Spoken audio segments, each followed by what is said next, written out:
महिलांपासून सगळे ते सर्व शेतकऱ्याची मजुराची मुले, त्यांनी आतापर्यंत जी लोकांची सेवा केली याच्या अनेक वर्ष पुढे ते सेवा करणार आहेत.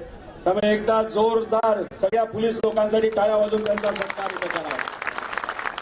त्याच्याबरोबर या बसमध्ये, त्याच्या मागच्या बसमध्ये तिथे असणारे जे सर्वसामान्य मराठी जनता आहे, जे शेतकऱ्याला पाठिंबा देत आहेत, इथं असणारी जी जनता आहे आणि इथं अडकलेली जनता जी आज शांततेत फक्त शेतकऱ्याला न्याय मिळावा, मजुराला न्याय मिळावा यासाठी शांततेत गाडीत बसली, एकदा या सगळ्या लोकांना टाळ्या वाजून त्यांचा सत्कार त्या ठिकाणी करावा. इथे असणाऱ्या शाळा यांना आपण सकाळी भेटलो, विनंती केली. शाळेच्या प्रमुखांनी सुद्धा सांगितलं काळजी नाही, शेतकऱ्यासाठी हा लढा असेल तर या लढ्यामध्ये आम्ही आहोत. तर या शाळेच्या सगळ्या प्रमुखांसाठी सुद्धा टाळ्या वाजून सत्कार त्यांचा केला पाहिजे. आणि तुम्ही एवढ्या मोठ्या संख्येने आलात त्यासाठी मी मनापासून आपल्या सगळ्यांचाच आभार व्यक्त करतो. आणि जे जे शेतकरी जिथं जिथं त्यांना अडवलं गेलं आहे, येऊ शकले नाही, त्यांच्या लेवलला तिथं त्यांचं आंदोलन चाललंय, त्या शेतकऱ्यांचं सुद्धा इथं अभिनंदन करतो. तुम्ही मला सांगा, हे ठराविकच नेते तुमच्या आपल्यासाठी लढतायत.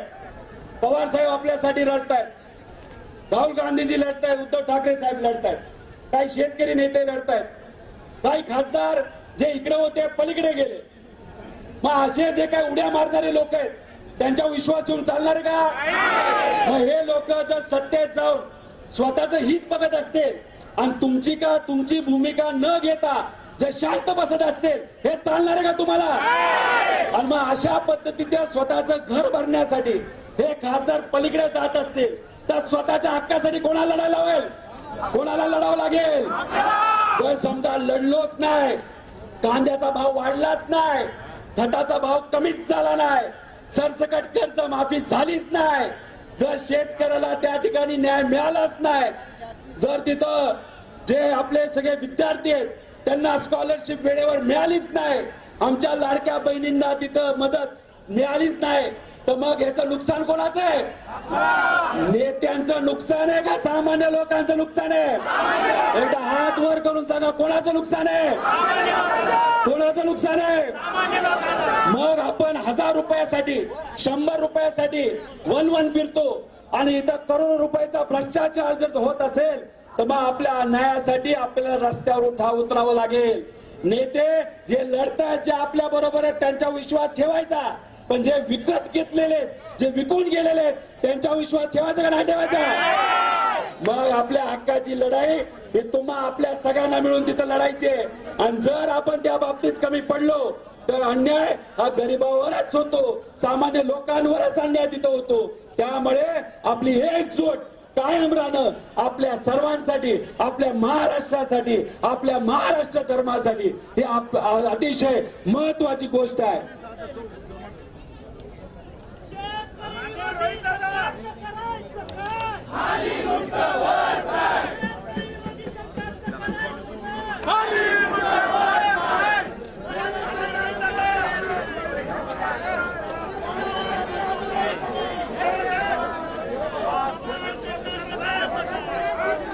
अहो, काही शेतकरी आले काही जिल्ह्यातून, तिथं शक्तीपीठ मार्ग चाललाय का नाही चालला?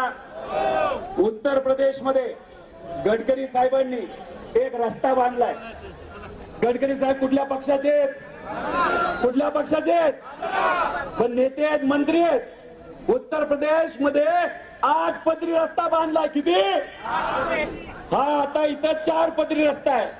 उत्तर प्रदेश मध्ये 8 पदरी रस्ता आहे. फक्त बांधण्याचा खर्च शेतकऱ्याचा मी बाजूला ठेवते, फक्त बांधण्याचा खर्च 8 पदरी रस्त्याचा उत्तर प्रदेश मध्ये नॅशनल हायवेचा गडकरी साहेबांच्या मार्गदर्शनाखाली 45 कोटी रुपये प्रति किलोमीटर. किती? 45 कोटी रुपये प्रति किलोमीटर. आपल्या महाराष्ट्रामध्ये शक्तीपीठ मार्ग जो काढला जातोय तो किती पदरी माहिती का? 6 पदरी. किती? मागच्याला विचारतो किती पदरी आहे? 6 पदरी आहे. 6 पदरी मोठा का 8 पदरी मोठा? किती मोठी पत्रा? कुठला पदरी मोठा? बर, जर आता तिथं 45 कोटी मध्ये 8 पदरी रस्ता होत असेल, आपल्या महाराष्ट्रामध्ये बांधकामाचा खर्च या 6 पदरी रस्त्याला 45 कोटी पेक्षा जास्त पाहिजे का कमी पाहिजे? किती पाहिजे? 45 पेक्षा कमी पाहिजे ना? 30 कोटी पाहिजे, 35 कोटी पाहिजे, बरोबर?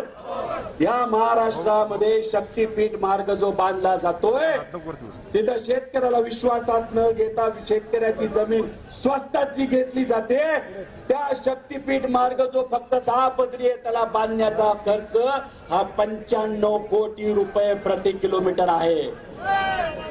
म्हणजे उत्तर प्रदेश मध्ये प्रति किलोमीटर 45 कोटी आणि आपल्या महाराष्ट्रामध्ये शक्तीपीठ मार्ग जो मार्ग आपल्याला नकोय कारण का पर्यायी मार्ग आहे 95 कोटी. तर मलिदा किती रुपयाचा? मलिदा किती रुपयाचा? भ्रष्टाचार किती रुपयाचा? जर 800 किलोमीटरचा रस्ता असेल आणि प्रति किलोमीटर 50 कोटीचा भ्रष्टाचार असेल तर किती हजार कोटीचा भ्रष्टाचार झाला? 40,000 कोटी रुपयाचा. मग मी मराठवाड्यातल्या सर्व शेतकऱ्यांना विचारतो, 1,40,000 कोटी रस्त्यावर जो कोणालाच नकोय त्याच्यावर खर्च करायचा तर या भागातल्या शेतकऱ्याला शेतीचं पाणी देण्यासाठी खर्च करायचा. काय करायचा? आणि हा 40,000 कोटीचा भ्रष्टाचार आम्ही होऊन देणार नाही. मग म्हणून तर म्हणतोय 35,000 कोटीची कर्जमाफी सरसकट झाली. बर अहो रस्त्यावरच आहे, रस्त्यावर जाऊ, पोलिसांच्या टोक्यावर बसू नाही तर गाडीवर बसू. हे अँब्युलन्स आली, अँब्युलन्सला जाऊ द्या.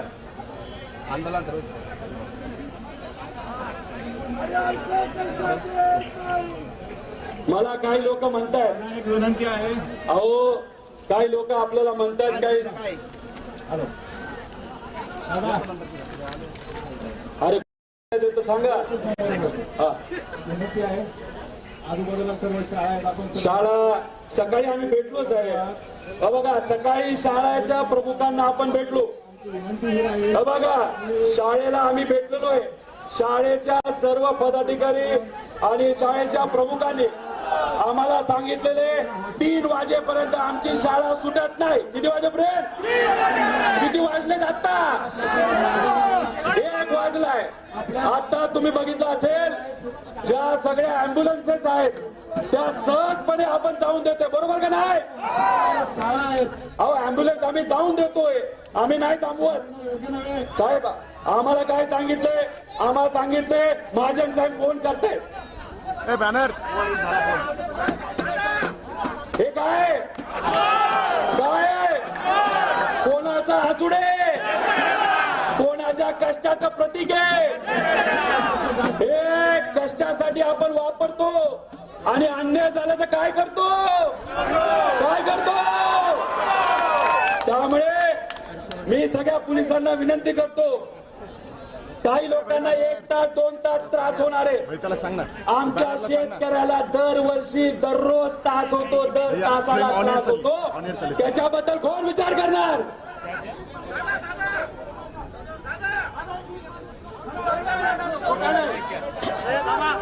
हॅलो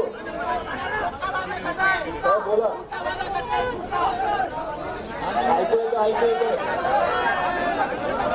स्पीकरवर ठेवलं साहेब तुम्हाला? स्पीकरवर ठेवतो साहेब. तुम्ही आम्हाला सांगितलं होतं पंढरपूरला की आपण शेतकरी नेते.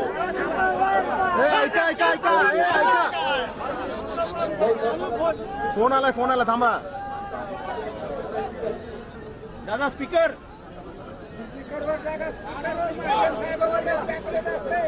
आम्ही साधी माणसं आहोत. त्यामुळे आपल्याकडनं काहीतरी तिथं शब्द सरकारकडनं लागेल ना शेतकऱ्याला. आपण बोलून आम्हाला इथं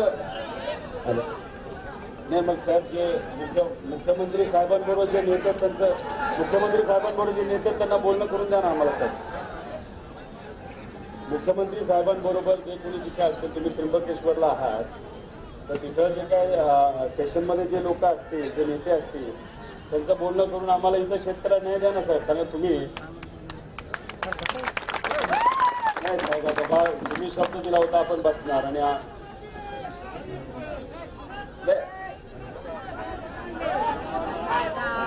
नाही असं नसतं साहेब आता तुम्ही शब्द दिला आम्ही वाट बघणार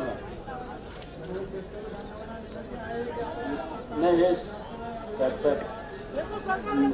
सीएम साहेबांचा आदर आहे पण इथं आम्हाला विरोध तिथून आला पाहिजे ना सर कुणीतरी अधिवेशनातून सीएम साहेबांशी बोलू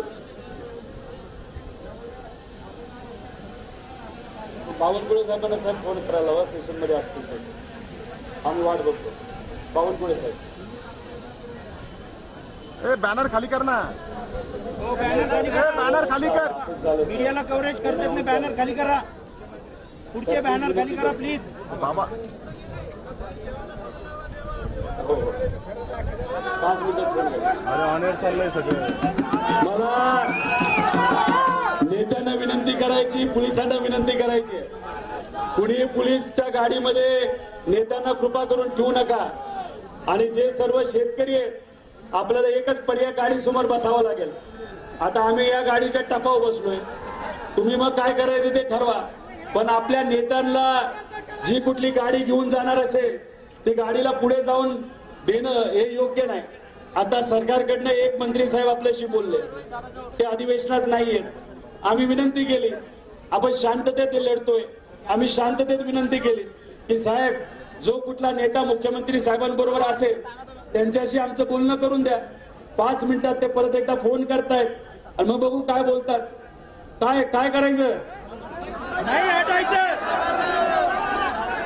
शेतावर काम करणारा तुम्ही सर्वजण वर्ग शेतकरी थकला का सुनील भाऊ भुसारा इथं आलेत आदिवासी नेते आहेत आजारी असताना सुद्धा शेतकऱ्यासाठी आलेले आहेत बघा नेत्यांना गाडीमध्ये बसवतायत बसून द्यायचं का मग गाडीच्या पुढे बसायचं का नाही बसायचं अजिबात जाऊन द्यायचं नाही कुणी काळजी करू नका पोलीस मध्ये आपल्या जे शाळा आहेत शाळांची बोलणं झाले 3 पर्यंत शाळा सुटणार नाहीत अँब्युलन्सच्या गाड्या आल्या तर आपण त्यांना पाठवून देतोय आणि इथं असताना बघा तिथून हात करतायत सगळे बसवाले लोक ते आम्ही तुमच्या बरोबर आहेत त्यामुळे ती पण अडचण नाही मागचे हात वर करतात ती अडचण नाही आणि पोलीस तर आपल्या शेतकऱ्याची मुलं आहेत का नाही त्यांना पण अडचण नाही आता कदाचित त्यांना वरून आदेश आल्यामुळे ते बोलतील पण मनात काल मी जेव्हा फिरत होतो लढा तुम्ही लढत आहात आमच्या पण पालकांसाठी तुम्ही लढतात त्यासाठी आमचे आभार